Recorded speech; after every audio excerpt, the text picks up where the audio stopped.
Hi guys. तो हम शुरू करने जा रहे हैं इलेक्ट्रोस्टैटिक्स। फर्स्ट लेक्चर है। इलेक्ट्रोस्टैटिक्स क्या है? Basically study of charge at rest. Charge जब रेस्ट पे होगा तो क्या क्या होगा।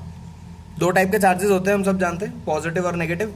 पॉजिटिव नेगेटिव अट्रैक्ट करते हैं एक दूसरे को, पॉजिटिव पॉजिटिव रिपेल करते हैं, नेगेटिव नेगेटिव रिपेल करते हैं, ये सबको पता है। चार्ज की यूनिट होती है कूलम, और स्मॉलेस्ट जो चार्ज है वो क्या होता है? एक प्रोटॉन या एक इलेक्ट्रॉन का charge, that is called 1e, which is 1.67 into 10⁻⁻19 coulomb. That is the smallest charge. हाँ, उससे भी छोटे चार्ज होते हैं, क्वेक एंड ऑल, बट हम उसको कंसिडर नहीं करते। जो हम कंसिडर करते हैं वो यही है। प्रॉपर्टीज ऑफ चार्ज पहली लिखी है, अनलाइक अट्रैक्ट अनलाइक रिपेल, वो तो पता ही है अपने को।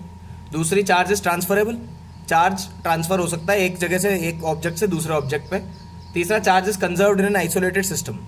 Charge is conserved in an isolated system का मतलब क्या है कि भाई अगर एक मान लो एक कमरे में पाँच कूलम का चार्ज है, ठीक है, तो कमरे में कहीं भी हो सकता है, अलग अलग डिस्ट्रीब्यूटेड हो सकता है, कहीं 20 कूलम, कहीं -10 कूलम, इस हिसाब से।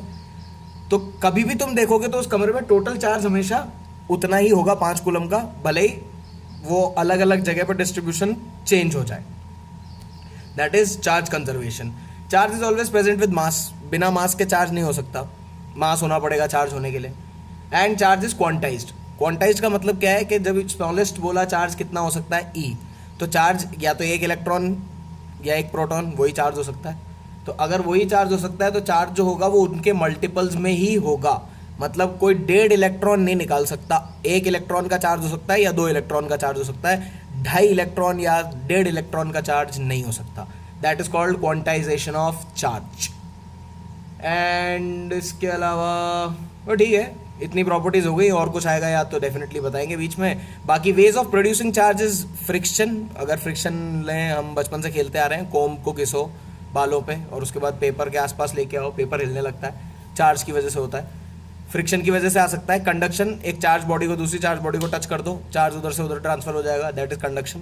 इंडक्शन मतलब किसी चार्ज अनचार्ज बॉडी को किसी चार्ज बॉडी के बिल्कुल पास में ले आओ। पास में ले आओगे तो वो पास में आने की वजह से ही चार्ज इंड्यूस कर लेगी, दैट इज इंडक्शन।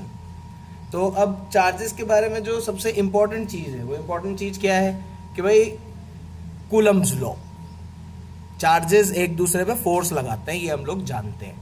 तो वो जो फोर्स होता है, वो force between 2 point charges is क्या होता है? कूलम बाबा ने बताया कि वो होता है F directly proportional to Q1।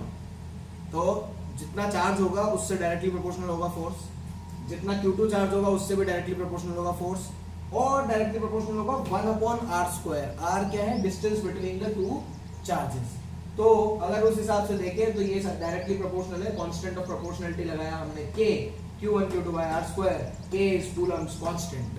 अब K क्या है वो देख लेते हैं। K is 1/4πε0।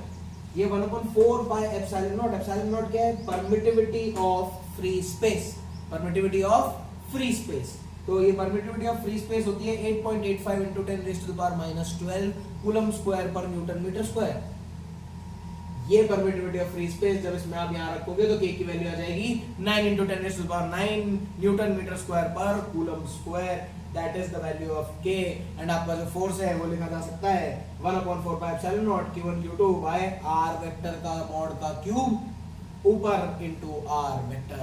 That is the vector form of representation of electrostatic force।